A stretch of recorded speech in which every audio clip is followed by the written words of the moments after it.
So we're going to look at the rational zeros of any polynomial. So what is a rational number? A rational number is any number that can be expressed as a fraction.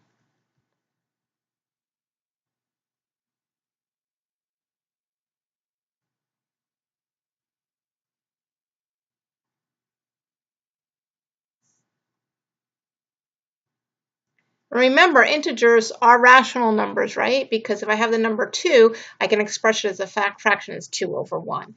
The other numbers that aren't rational are irrational, right? And they cannot, those are like square root of 2 or pi, those are irrational numbers. But we're looking at rational zeros. And the important part is the fraction. We know that it has to be expressed as a fraction.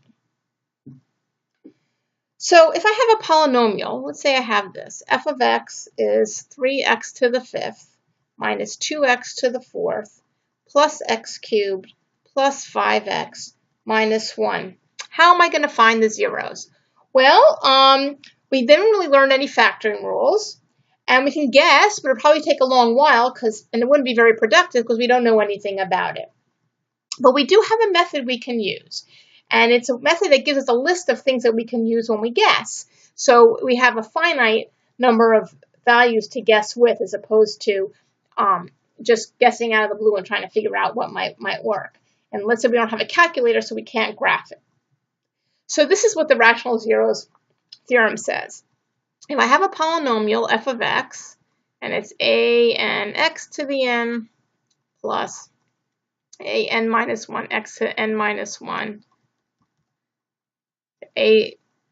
a1x plus a0, the way I can figure out what my possible rational zeros, we call them p over q, and p is a factor of a sub 0, and q is a factor of a sub n.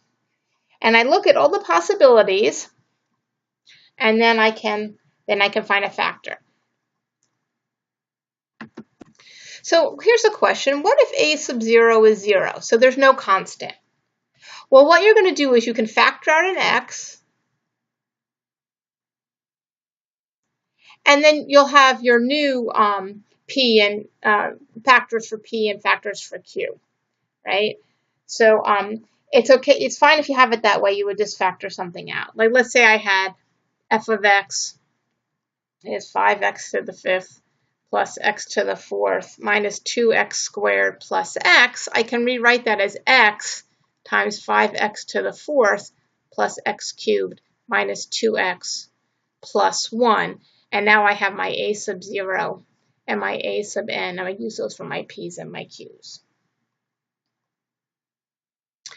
And we will do some examples and see how to do this.